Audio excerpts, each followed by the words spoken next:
que cada 10 años, casi con regularidad religiosa, surge una crisis que puede ser ordinaria o extraordinaria en la economía mundial. Depende de la capacidad reguladora de las instituciones existentes. A mi juicio, desgraciadamente, la última crisis, las lecciones, mejor dicho, de la última crisis, no fueron aprendidos bien en las economías céntricas o en los centros tradicionales de la economía mundial. En el año 2008, 2009, era muy frecuente oír las intervenciones de los líderes del Occidente, sea Sarkozy, sea Merkel, sea Obama, acerca de la incapacidad reguladora del sistema existente. Pero después, paso a paso, se olvidó. Ellos olvidaron esas críticas.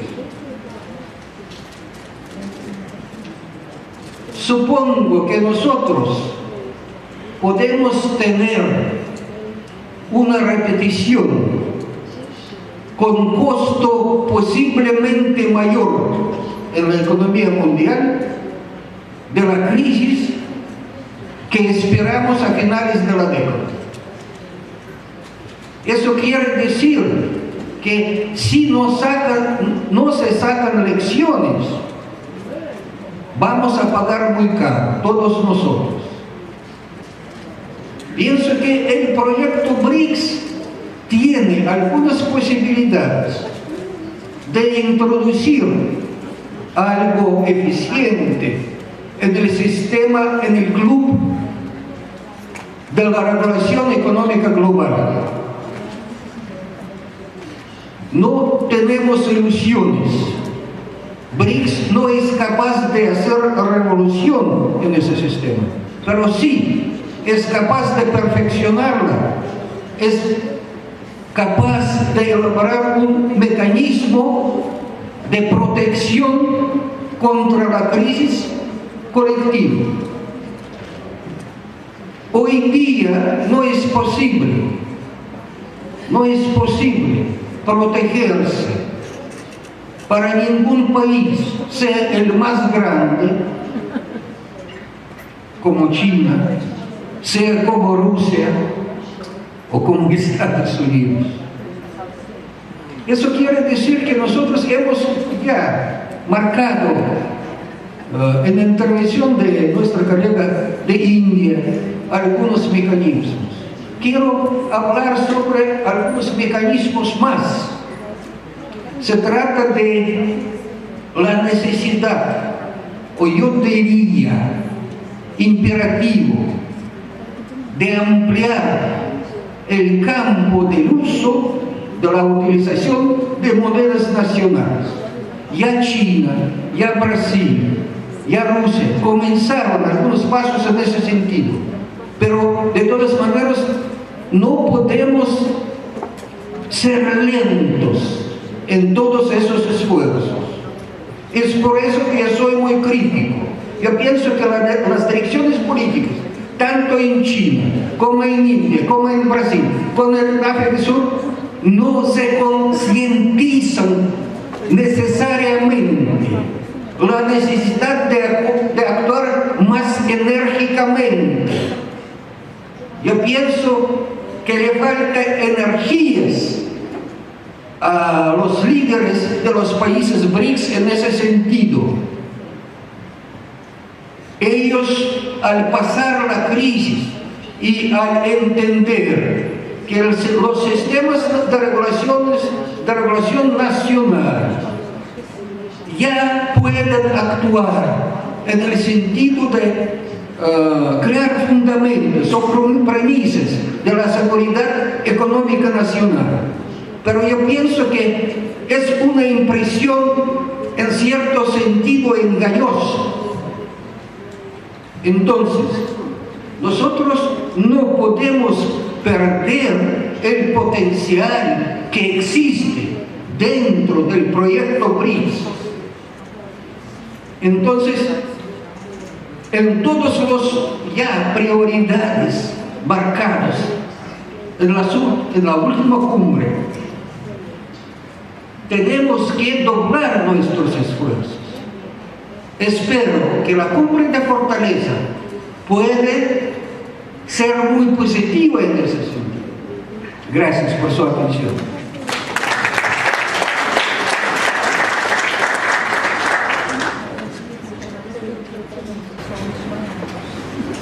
Obrigado, Davidor. Passo a palavra ao David Santos.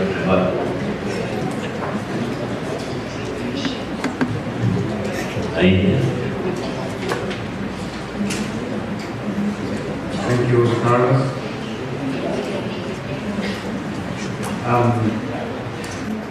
Before I begin, I want to emphasize that I was really looking forward to an interaction with the audience, and I really do hope before we close at 12 o'clock, we still have an opportunity to interact with the audience, because I'm sure all of you are burning with questions to ask us. But if we go on pontificating in the manner that we've been doing, that's not going to be possible. That's the first thing I wanted to say. The second thing I wanted to begin by saying is that, you've seen how diverse these presentations have been. We're effectively talking past each other. We're not really talking about the same issue at all. We throw in a few mentions of neoliberalism and Washington consensus, but our economies are so different, and our problems are so very different from each other, that to try and put them under one rubric is asking, is very difficult. Conceptually, actually, it's very difficult. I don't want to belabor this point about how different our economies are. The structures of our economy are very different. For instance, but I still want to emphasize that the degree to which neoliberalism is a foundation for economic policy is very different in the 5 countries under discussion. I can say for India that the influence of neoliberalism is actually reasonably minimal. Reasonably minimal. Like China, we have always been a planned economy. Yes, we are a mixed economy. Yes, most of the GDP is created in the private sector. But the fact about the Asian economies is the following, which most people don't seem to recognize in either Africa or in Latin America. That from the time we became independent, we have always had 5-year plans. And this is true not just of India and China. India and China are into their 12th 5-year plan. But it's true for Thailand, for Philippines, for Malaysia, for most of South Asian countries. They live within a regime of 5-year plans. Now, when you have a planning mechanism to drive the strategy of development, then the influence of neoliberalism, by definition, is moderated significantly regardless of how dominant it might be as a global phenomenon. We're also, and I think we need to recognize this fact, that we are all, each one of the 5 countries represented here, major economies in the South. We're not piffling economies. It is not for nothing that the BRICS idea came into existence, because very shortly we will be our total GDP will be exceeding the total GDP of the other countries, meaning the OECD countries. I think one of the things that we clearly do need to recognize is that unless we continue on this path of planned and strategic development, and the formation of BRICS is part of that exercise of planned strategic development, and the creation of the BRICS Bank, of the creation of the Reserve Fund is part of that strategic development. We will not realize the dream that in a sense Goldman Sachs had for us. And I'm sure each one of us in this room is actually looking forward to the realization of that dream. So I just close my remarks by, instead of going on, so that I do give yourself a little bit of time, give you a little bit of time, pressing us on what we are here for. What are we really here to discuss? Because it's not very helpful if we continue to talk past each other. So I'm going to stop at this point and give the floor to the rest of the speakers.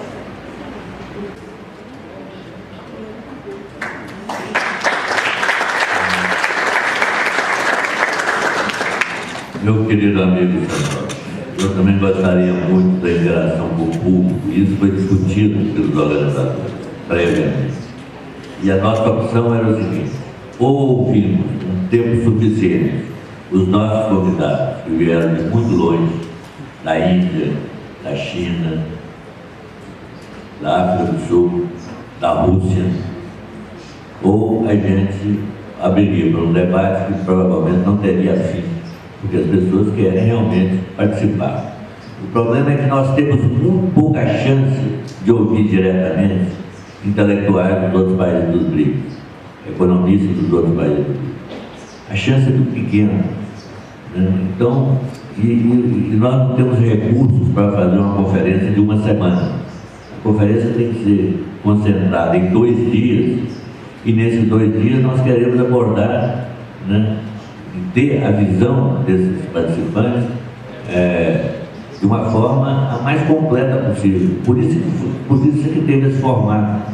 E foi muito discutido entre nós, os organizadores. Então não tinha grande alternativa. Eu quero fazer também uma observação, que é o seguinte: é claro que a gente parte de situações dos BRICS muito diferentes entre si, mas o que eu tenho dito várias vezes é o seguinte: nós podemos ter um propósito comum.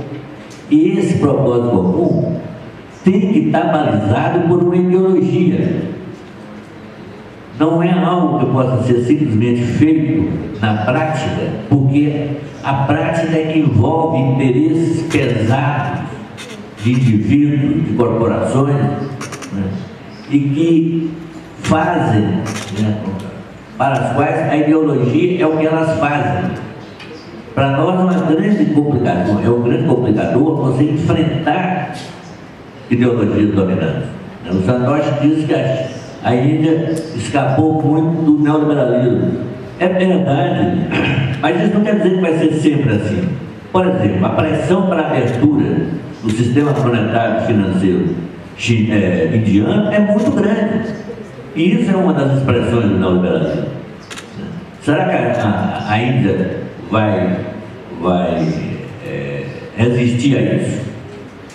Não sei se ela vai resistir a isso. Vai depender muito da correlação de forças interna na Índia. E a Índia tem gente que é neoliberal e tem gente que é não neoliberal. Quem vai prevalecer? Eu não sei. Quer dizer, essa conferência é um pouco a ideia de reforçar aqueles que não são neoliberais. Reforçar ideologicamente como um parâmetro de ação futura. E do ponto de vista do futuro, nós temos sim uma coisa em comum, que é um propósito de promover a economia para ajudar os mais deserdados, os mais pobres. Essa é a nossa ideia, não é crescer de qualquer forma, ou crescer sem propósito, é crescer com distribuição de renda. Porque na década de 80, na década de 90, teve um crescimento no mundo. Agora, foi a maior concentração de renda da história. E é isso que é o neoliberalismo, em termos de consequência. Por isso é que a gente fez tanta ênfase assim, né, na discussão de aspectos ideológicos. É uma ênfase que decorrente de uma experiência mundial dos últimos 30 anos. Talvez, para nós brasileiros, esse exemplo da China e da Índia em não aderir completamente ao neoliberalismo é mais significativo. Porque um pouco a ideia de reforçar as nossas forças aqui, que são anti-neoliberais. Reforçar como? Dizendo o seguinte, olha aqui, quem não aderiu completamente, como é o caso da China e da Índia, está muito pior que a gente. Em termos de crescimento econômico e em termos de impacto com a distribuição de renda. Bom, If you don't mind, I'll respond to you. Would you? Because that's what a panel discussion is, Jose Carlos. You have your time. Okay, but I have only 5 minutes of it. No. Okay, good. Thank you. I'm so glad that I provoked you to respond to me. Because that's precisely what I was hoping to do, actually. Now we have discussion amongst ourselves, at least, if not with the audience. Now, you were absolutely spot on when you said that certainly in China and India, you've had very little influence of the neoliberal regimes and of neoliberal ideology. Now, I can give you a series of examples of that, and I think it's important in the light of, particularly of what Professor Munoz was saying. First, factual point. You know, more than 80% of India government's debt is domestic. Only 20% of it is external debt. So we've not even ever opened up to the international financial markets in the way that Latin America did and most of Africa did. So if you got caught in the Washington consensus, and then even when the Washington consensus itself was dying and the neoliberal regimes were still sort of dominant across Western Europe, well, this is the result of your history. And where we are is the result of our history, which is what I was suggesting, that we were a planned and are still a planned economy. I mean, despite the economic reforms of 1991 in India, we've sustained our planning process, and the plans are not mere paper plans. I've been inside the Planning Commission. I was head of 2 divisions. I now head the Research Institute of the Planning Commission of India. What we do is not just prepare a 5-year plan, we also fund it. There are policies and programs and projects which are in the plan, and the rest of the 5-year plan is spent in preparing every year an annual plan, which then gets rolled out after discussion with each of the states. That's precisely what happens in China, which is why they are in their 12th plan, and we are also in our 12th plan. Now, the point I'm making here is that despite the liberalization that our economy went through, and damn good that we went through a liberalization process in 1991. In fact, it came too late, unfortunately. China had already begun to reform its economy in 1979. But the interesting thing is about China that post-1979, their State Planning Commission was simply renamed to be called the National Development and Reforms Commission, and it actually became more powerful than the State Planning Commission used to be until 1979. And make no mistake, the same roughly applies in India as well, that the Planning Commission has remained a very powerful body because it actually concentrates the resources on investment, and the investment resources, on public investment in particular, goes out from there. Now let's close. I want to be brief here. Let me close by saying, and here I want to bring this back to BRICS. I want to bring this back to BRICS. Because one of the most important sort of lacunae in our development process, and I'm talking about the Indian one, has been relatively lower investment in infrastructure. But that was true only till about 8 to 10 years ago.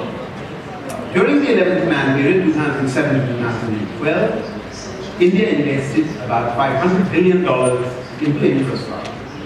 This was on top, and in addition to investment in real estate and housing, which was taking place in rural areas as well as in urban areas.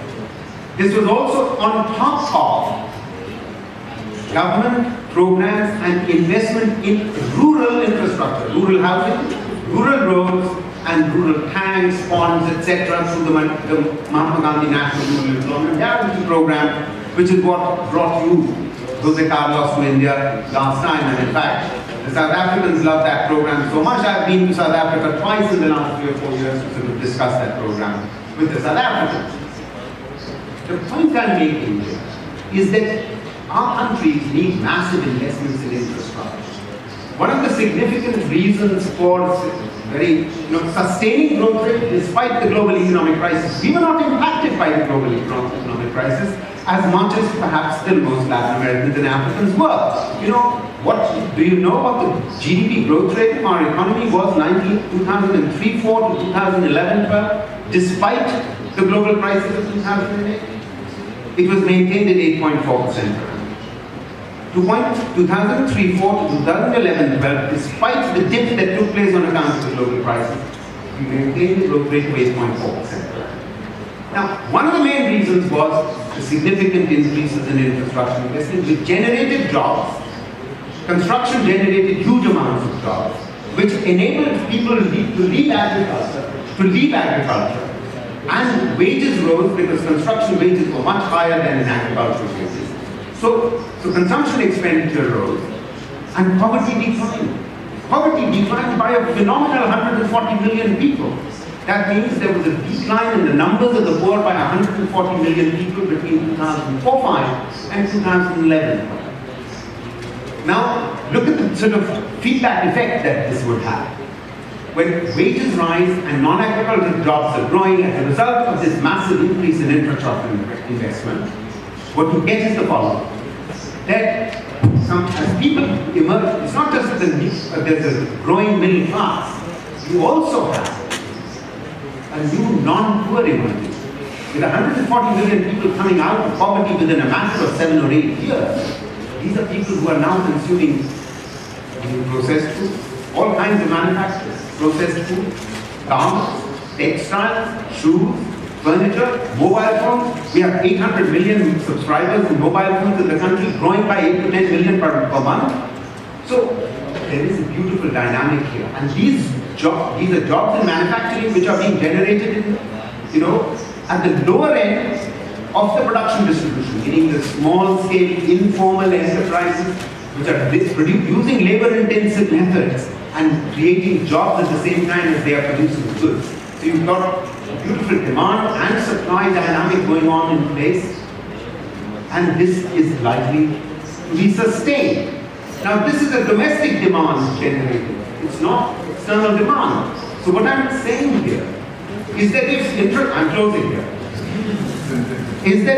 What I'm saying here is, if BRICS can bring into reality a bank, as we are discussing, then this infrastructure investment can continue to grow. And if it grows, then this dynamic, and this can apply whether it's in Africa or in Brazil or in South Africa, this dynamic that I'm describing, that the Indian economy has already been going through for the last 10 years and is likely to be sustained, is going to be even given further impact, which is what we are hoping that this BRICS Bank will manage to do for us. Thank you.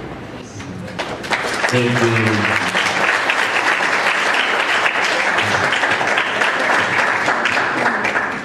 Bom, vamos continuar com a Zâmbia. Thank you. So, 12 minutes. 12 minutes. So it's really interesting to have a discussion about BRICS. So basically here we know that actually the BRICS have a lot of differences. Agriculture, culture, geography, political, every part of the and different. But here the problem is are there any similarities? So when we talk about maybe the Washington consensus or Beijing consensus, we think that maybe we have different problems. but we share the same questions. For example, we are all trying to balance between the development and the equality. Yeah, that's about the basis of our cooperation. So here I think that basically we BRICS at least have three similarities. First, we are at the similar stage of development, and secondly, we are all big economies, and thirdly, maybe there are also implications for our cooperation to stand in the world economy. So here, the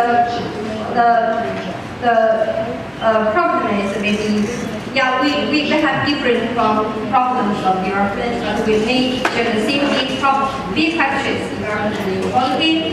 And secondly, maybe we have different solutions for reform, but we may try to find out the same direction of reform.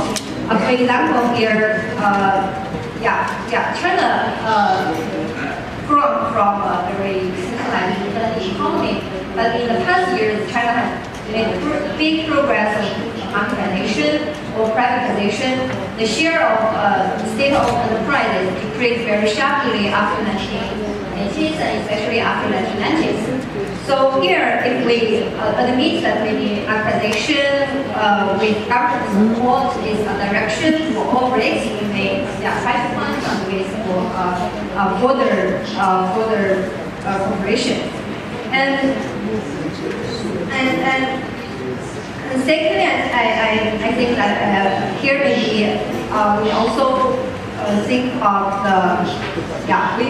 cooperation should be based on big differences. So I don't think that the differences or democracy is very important for us to understand our economy.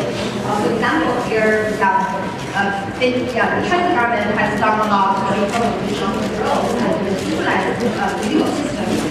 And a very interesting essay by economists also show that maybe the economic success of China and other democracy disaster from Africa show that maybe development is more important, or at least development is as important as democracy. So we try to find out ways of cooperation with differences. That's very important.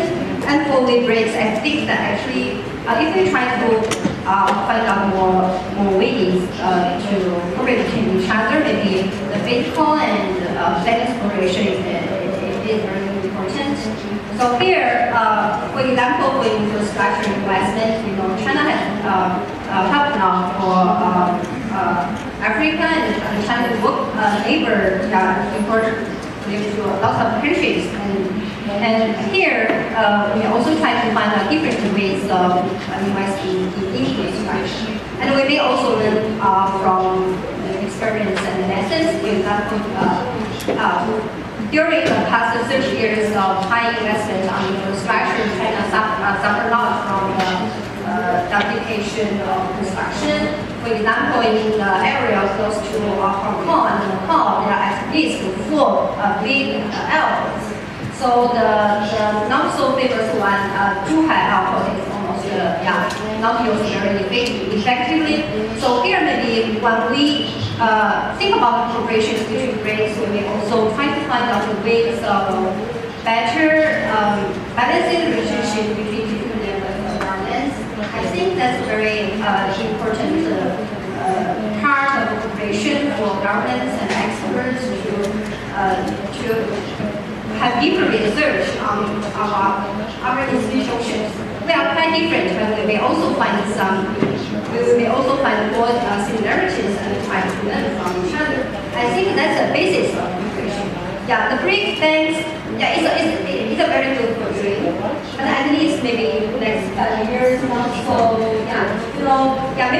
Maybe when we talk about the possibility of BRICS banks, we pay a lot of hope on China. But what is China doing? China is suffering from the shadow bank crisis, and everybody knows that China's banking efficiency is very low. And basically, the government did a lot to separated its NPLs from the good assets.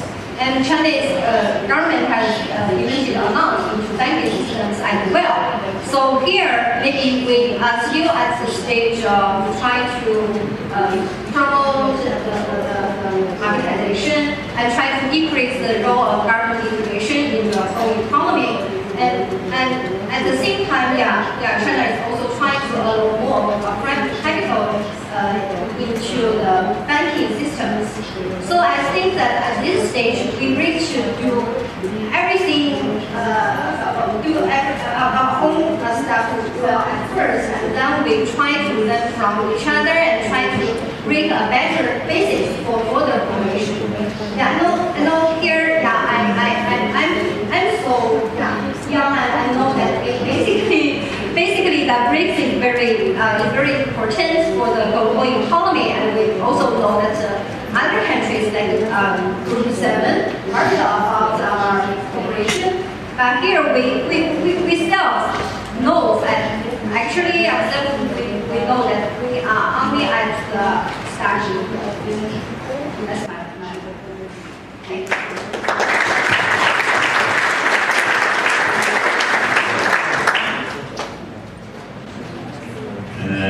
Thank you, Ian. Hazigan Maharaj, South Africa. Thank you very much. 12 minutes. I want to make 3 points. The first one is, I think us recognizing the diversity between the countries is important. But it's important maybe for a reason that's not been mentioned up to now. From sub-Saharan Africa, and I know in other parts of the global periphery, this has been a shared experience.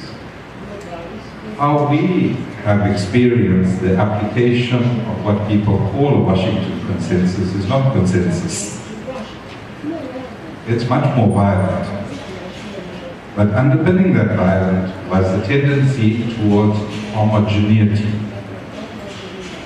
For people that know a little bit about how you grow crops, it was a monocropping of the world.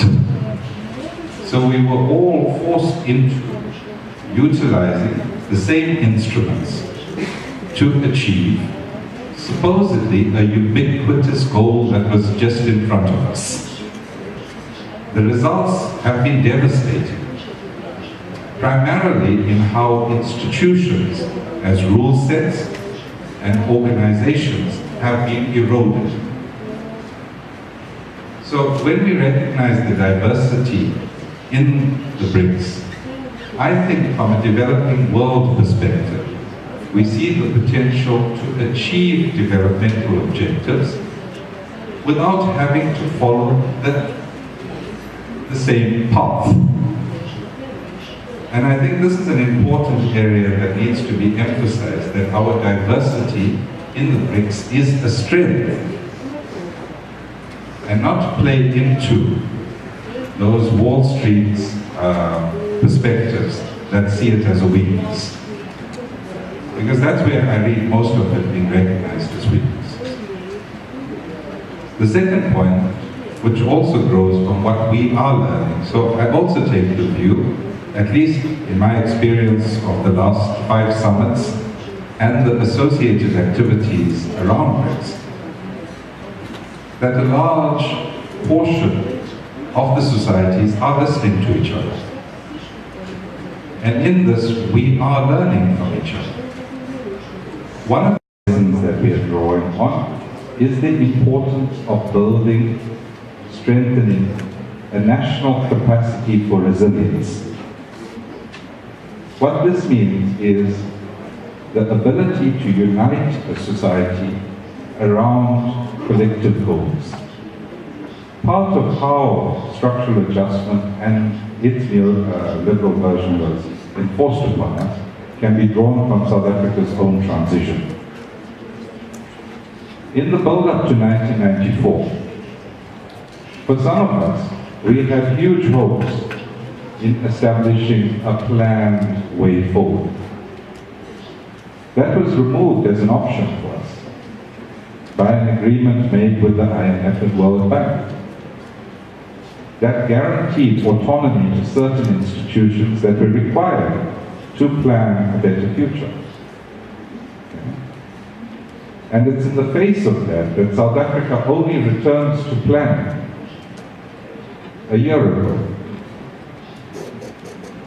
This is after a huge amount of wasted effort, apparently with freedom of markets, where all we've seen is oligopolies consolidate themselves, cartels monopolize, and price setting enhances corruption, which is even now pervasive in the state.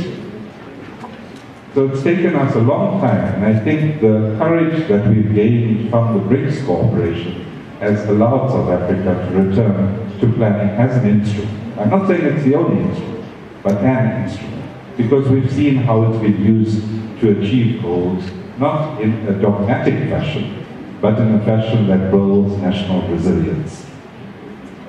The third, attached to that is also a recognition, and that's a recognition for the billion people that live in Africa, that we have vast swathes of our peoples located in what's called the informal sectors. This is something, when you mention shadow banking, that's important. The informality around our institutions require us to respond to them, not in terms of forcing them to join institutions that are neoliberal by their very establishment. We must form institutions around where people actually are, as opposed to straight-jacketing. And that brings me to the third and maybe last point. I hope I am listening to the colleagues that have spoken before me as well, and responding to what issues they have raised. And that is an absolute imperative that we need to move on global reform at a much faster and more confident pace. Why? Because all of the progressive gains that sit inside the BRICS countries can be eroded. And unless we are able to consolidate those into a global regime that recognizes this new world order, not the world order that emerged after the Second World War, not the world order that established itself in the phase of decolonization, which became a neo-colonial regulatory regime. So things like the United Nations and the Bretton Woods institutions, it's not just about changing the voting preferences. The very nature of these institutions require change. And we should not forget, the BRICS Development Bank, and I share my colleague from China's apprehensions. I'm involved in some of those discussions. Many people talk about it being an ordinary, boring bank, so that it does not upset the existing system itself. I think we should not lose focus that the institutions, as they are currently organized, are not organized in the interests of the planet and the people that live on this planet. Is the importance of building, strengthening a national capacity for resilience. What this means is the ability to unite a society around collective goals. Part of how structural adjustment and its neoliberal version was enforced upon us can be drawn from South Africa's own transition. In the build-up to 1994, for some of us, we had huge hopes in establishing a planned way forward. That was removed as an option for us by an agreement made with the IMF and World Bank that guaranteed autonomy to certain institutions that were required to plan a better future. And it's in the face of that South Africa only returns to planning a year ago. This is after a huge amount of wasted effort, apparently with freedom of markets, where all we've seen is oligopolies consolidate themselves, cartels monopolize, and price setting enhances corruption, which is even now pervasive in the state.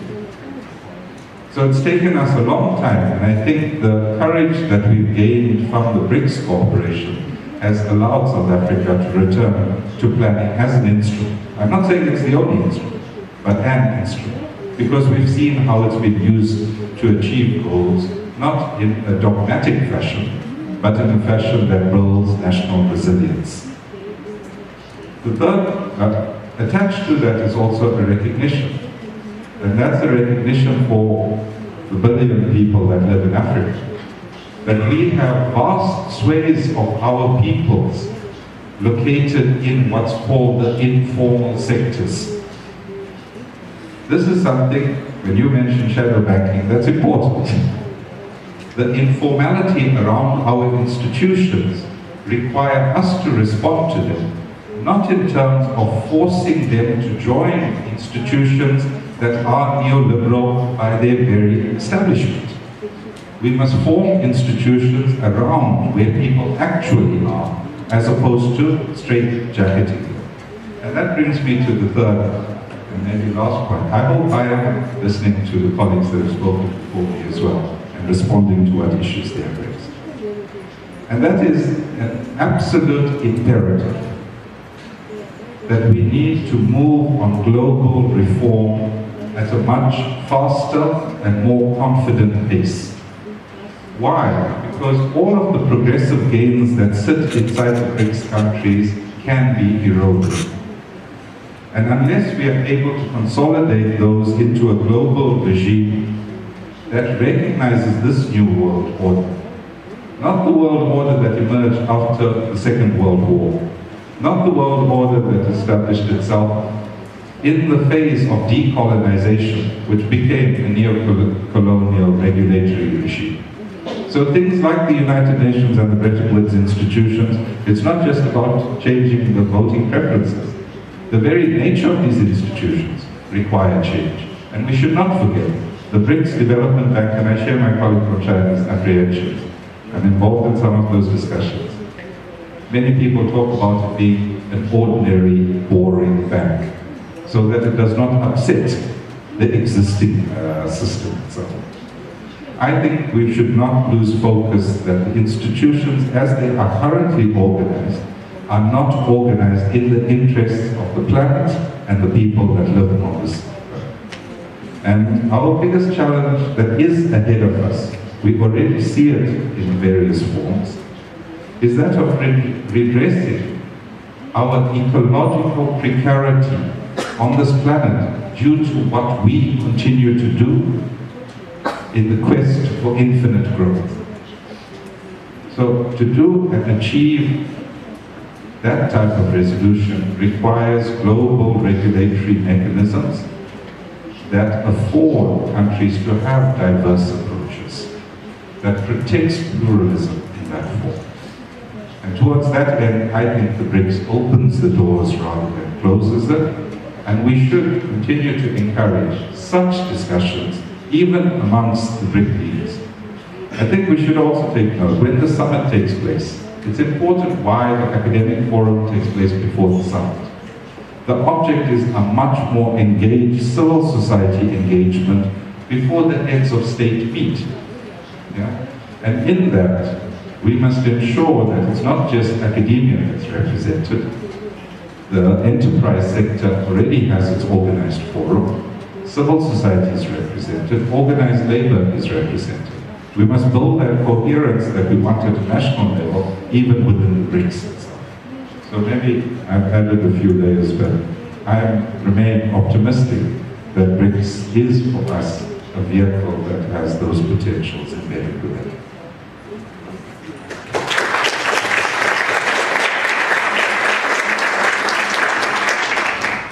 Muito obrigado, Azigan. Eu passo a palavra para o professor Décio Garcia Munhoz, Brasil, 12 minutos.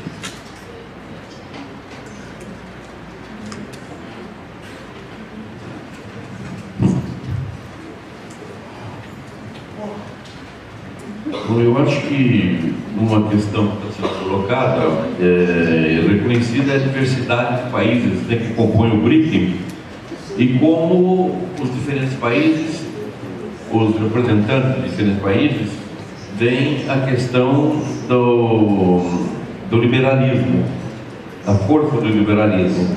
Eu diria que o que preocupa a gente brasileira é olhando e sentindo que os países têm tido condições diferentes de enfrentar a questão do liberalismo. Que o liberalismo não é a liberação da economia, não é uma economia mais aberta, digamos, com capitais estrangeiros aceitando capital privado em áreas que você tinha capital estatal. Não é isso. O liberalismo é muito mais que isso. Quer dizer, é um sistema organizado que se transferiu, se transmudou para a periferia, para os países periféricos, países em desenvolvimento, passaram a ter um poder muito grande por infiltração na máquina do Estado, na área política, nas universidades. Então, o liberalismo para nós é como um tsunami. Ele veio e foi levando tudo de arrastão. E não deixou muito espaço, não deixou muito ar para se respirar, não deixou espaço para se discutir, para se contestar. É essa a questão do liberalismo para a gente. Porque o que aconteceu é que depois que nós tivemos a expansão do sistema financeiro sem regulamentação, surgiu uma etapa seguinte, e essa que foi danosa para a gente, é que você tinha que criar mercados para ganhar dinheiro com capitais especulativos.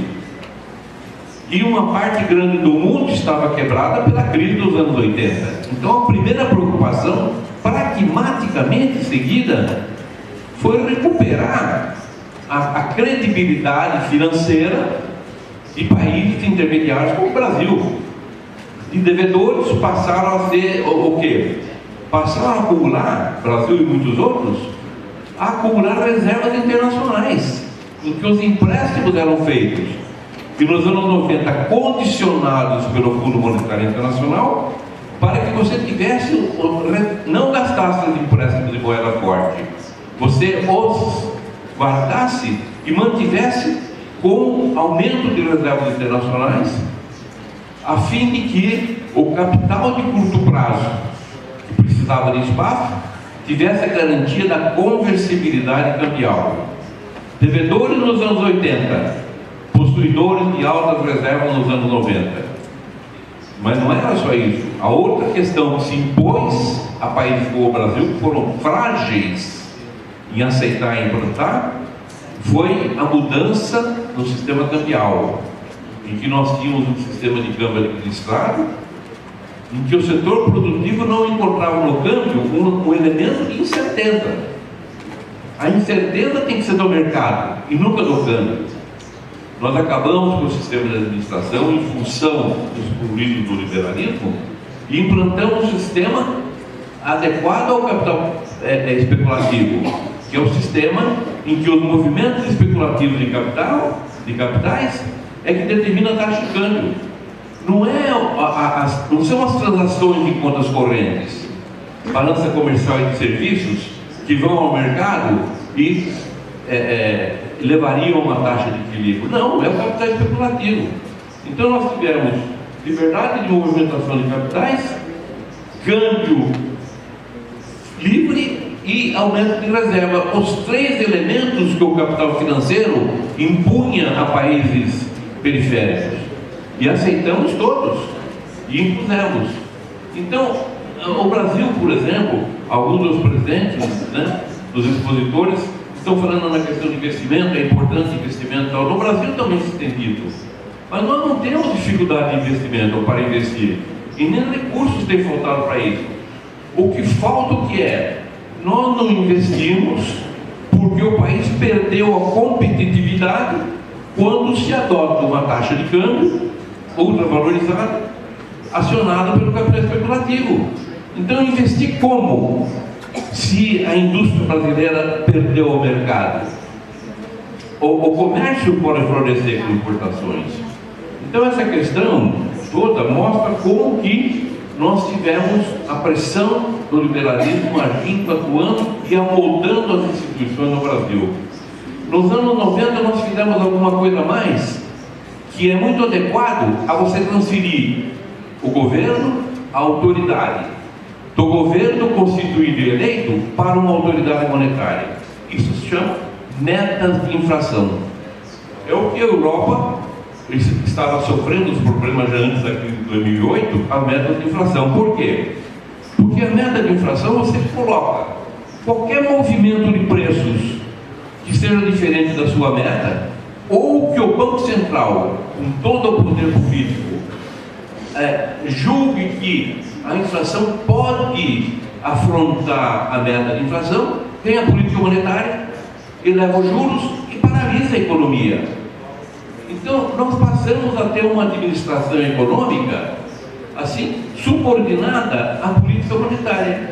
Mas uma política monetária inacreditável, em que, por força do interesse do sistema financeiro, aquilo que nós aprendemos nos primeiros anos de economia, que é política monetária, política de open market, você coloca títulos ou retira títulos para manter um nível de liquidez adequado. Aqui não. Aqui nós introduzimos, com esse poder absoluto da autoridade monetária, quando mudamos a taxa de juros, não é para controlar a liquidez. Nós mudamos a correção de todo o estoque da dívida pública. É uma correção monetária da dívida pública. Então chegamos a absurdos desse tipo. Essas coisas transformaram o Brasil num país sui generis. O que é? Os últimos dados das contas nacionais, da contabilidade nacional, do cálculo de renda, do produto, etc., indicam que a renda de juros é 30% maior do que a massa de salário do país. Em alguns anos chega a ser até o dobro, dependendo da taxa de juros que se pratique. Então, como que nós vamos fazer para superar essas coisas e nos integrarmos num projeto maior, junto com os demais países do BRICS, do conjunto de BRICS, se nós não conseguimos estabelecer formas institucionalizadas de planejamento, digamos, não conseguimos recuperar o planejamento do passado. Eu, quando ouço um planejamento aqui, eu fico até com inveja. Por quê? Há muito tempo nós deixamos ou tornamos o planejamento como algo assim fora do contexto e desmontamos os esquemas de planejamento. O Brasil não tem capacidade de planejamento e de investimento. Tem capacidade monetária? Tem, até tem possibilidade de aprumar as poupanças internas ou eventualmente externas, mas nós não temos a capacidade do quê? De programar no planejamento um ciclo de investimentos. Então, fora disso, veja que a nossa questão é uma questão preocupante de caráter institucional, né? Eu vejo, por exemplo, que quando da crise de 97, 98, que atingiu a Ásia, atingiu o Brasil, que eram países como o quê? Capital de curto prazo, muito capital de curto prazo, liberdade de entrada e saída, compromissos com capital de curto prazo muito grande, moeda valorizada. Quando chega o BIS, o Bank for International Settlements, e vai analisar as questões lá, ele textualmente recomenda coisas que nós não podemos implantar no Brasil.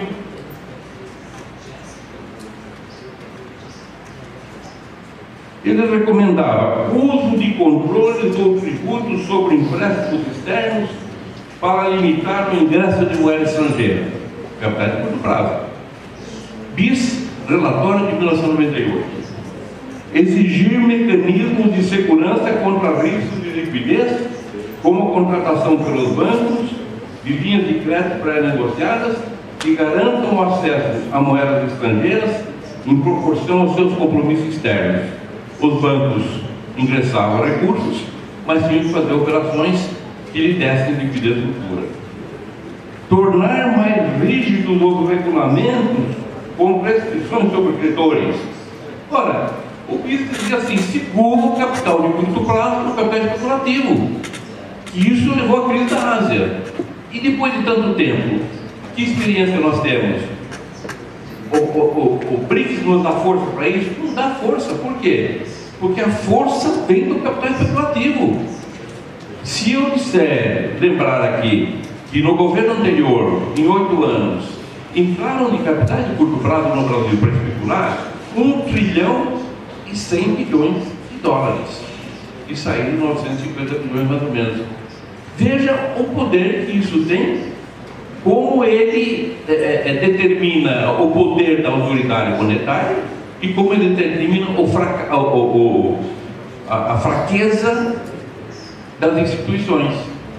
Então, diante disso, eu acho que a questão do BRICS é muito importante, e o Brasil talvez possa, no convívio com os países do BRICS, e mostrando suas fraquezas e a sua dificuldade perante o capital financeiro internacional, ele possa encontrar formas de estabelecer barreiras. O que não é fácil, porque no momento em que nós usamos um câmbio valorizado para segurar a inflação artificialmente, isso está custando perto de 100 bilhões de dólares de desequilíbrio anual nas contas correntes. O que significa?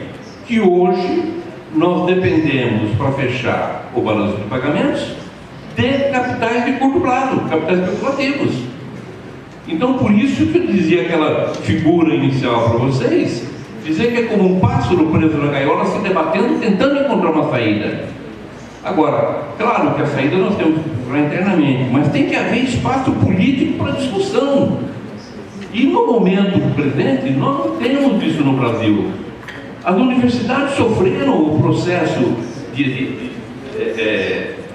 ingresso, né, da enxurrada do liberalismo. Os órgãos governamentais também. Desmontaram-se as áreas que pudessem pensar o Brasil no longo prazo. Então, o BRICS talvez seja uma oportunidade exatamente para isso, para a gente ver como podemos romper isso. Agora, é claro que enquanto nós tivermos políticas internas controladas pela autoridade monetária, que determina uma taxa de câmbio que me provoca um rombo de 100 bilhões de dólares anuais, é muito difícil que eu consiga realmente recuperar a liberdade da administração, a liberdade da programação, a liberdade do planejamento, a liberdade de se projetar um país fora das amarras do capital financeiro. Obrigado.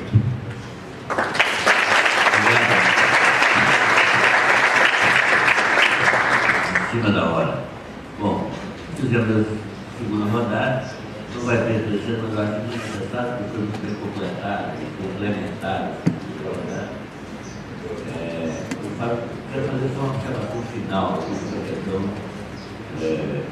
Está funcionando? Uma observação final. Na verdade, foi dito aqui, com razão, que o neoliberalismo é muito mais do que a questão da liberação comercial. Aliás, é perfeitamente possível você ter liberação comercial sem ser neoliberal. O que é, na essência, o neoliberalismo? É uma ideologia de revestimento de interesses. Quais são esses interesses? Quando você diz assim, Estado mínimo, por que Estado mínimo e em que isso tem relação com o interesse dos ricos? Estado mínimo significa menos imposto.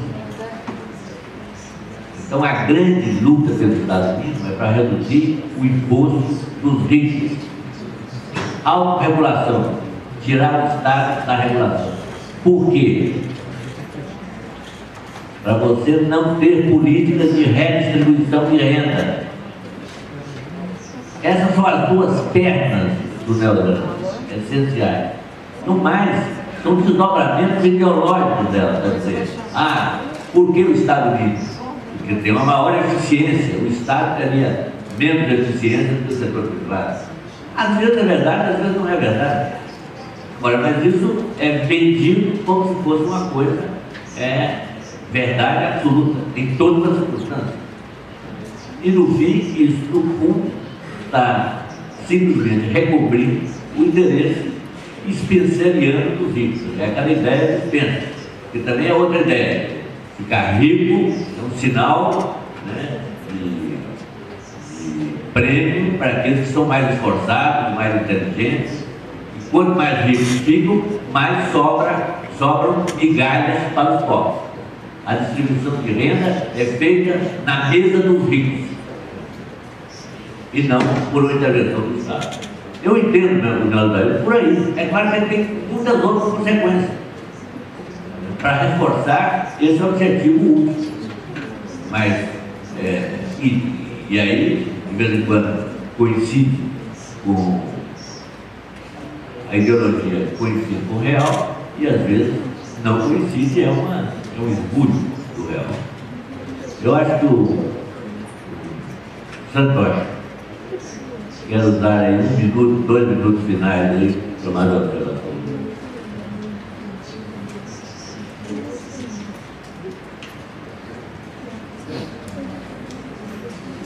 Yes, never lose a chance when you're given the mic.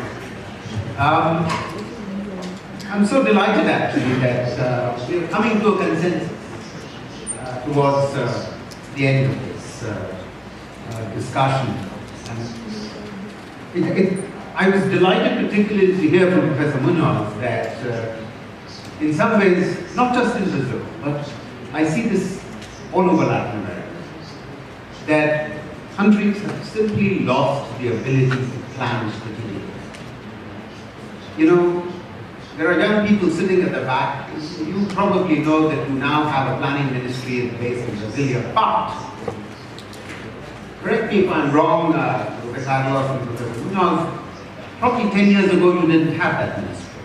Because for a 20 to 25 year period, there was precious little by way of planning that was going on.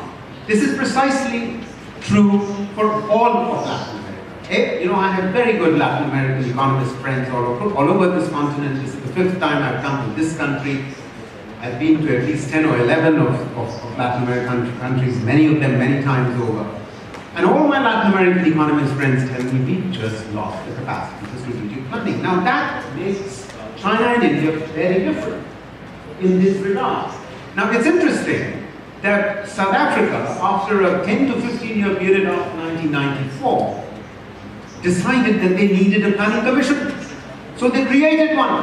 Correct me if I'm wrong, Rasika, that you didn't have one for 10 to 15 years after your apartheid ended. And then you created a very weak planning commission. And you had a sort of retired finance minister put there, Trevor Manuel, as the chair of the planning commission, who probably doesn't have a great deal to do with the sense I have. I mean, from when I listen to my economist friends from South Africa. Now that's clearly not, that I can see therefore why Professor Munoz and why Professor Rasika are as agitated about neoliberalism as they are. And the Chinese and the Indians are not. Because why did we escape, for instance, the Asian crisis of 1997-98, we in India? Because we don't have open capital markets. We haven't liberalized our financial markets. And today we escaped that completely in 2008 as well. And we're obviously much better off. Otherwise, how do you think we managed to sustain 8.4% per annum GDP growth rate between 2004-5 and 2011-12, despite the global dip?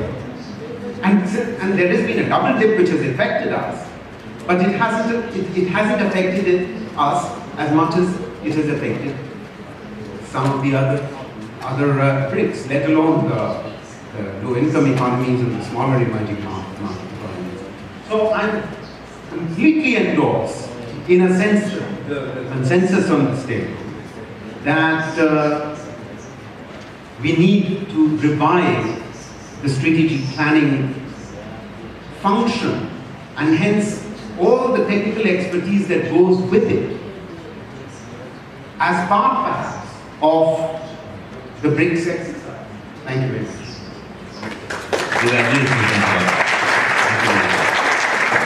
Professor Davidói, 2 minutos. Tengo 3 puntos para compartir con ustedes. Primero, asimetrías dentro de los BRICS.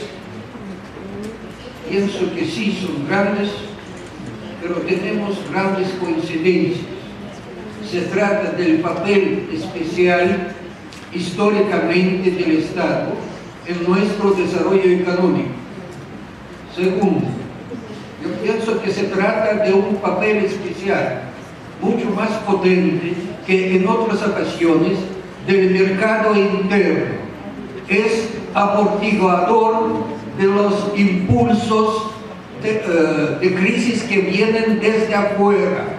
Nosotros tenemos de ver que eso está metido en las estrategias nacionales, fomentar el mercado interno. China comienza con eso. Nosotros tenemos que seguir esa línea. No tengo mucho tiempo, quiero hablar sobre el neoliberalismo. El neoliberalismo se convirtió en un mito. Ya es tiempo de que pasó de moda el neoliberalismo en el mundo. No tiene un peso ideológico y político que tenía hace 15 o 10 años. Otra cosa, hay diferentes elementos dentro del concepto de Washington. No soy partidario del consenso de Washington, pero contiene tecnologías. Se trata del sentido común en lo que se refiere a la lucha contra la inflación, en lo que se refiere a la competencia, utilización de recursos de los potenciales de la competencia en el mercado interno y en el mercado externo. Eso tenemos que utilizar esos mecanismos para ser capaces de contraponernos a centros tradicionales de la economía nacional. Y por tercero, quiero decir que el potencial de los BRICS no se limita a los países como Brasil, Rusia, India, China y África del Sur. Quiero subrayar una vez más la idea de alianza de alianzas. Cada uno de los países miembros tiene su entorno económico y de influencia política. Hablando de Brasil, si nosotros entendemos que Brasil es líder, es centro, es núcleo de UNASUR, es un potencial enorme. Nosotros tenemos en los BRICS elaborar los mecanismos para utilizar ese potencial que sobrepasa el potencial de Brasil, de BRICS propiamente dicho. Muchísimas gracias. Gracias, uma pequena observação final. Eu também estaria de acordo com a ideia da concorrência, de reforçar a capacidade de concorrência das economias. O problema todo é o seguinte: no consenso de Washington, isso é contraditório, porque na mesma medida que ele quer promover a concorrência, ele quer promover a liberdade de capitais. E a liberdade de capitais, como é o caso aqui no Brasil, quando você tem um fluxo de capital externo muito forte, você fortalece a moeda interna e destrói a capacidade de concorrência das economias. Esse é o problema.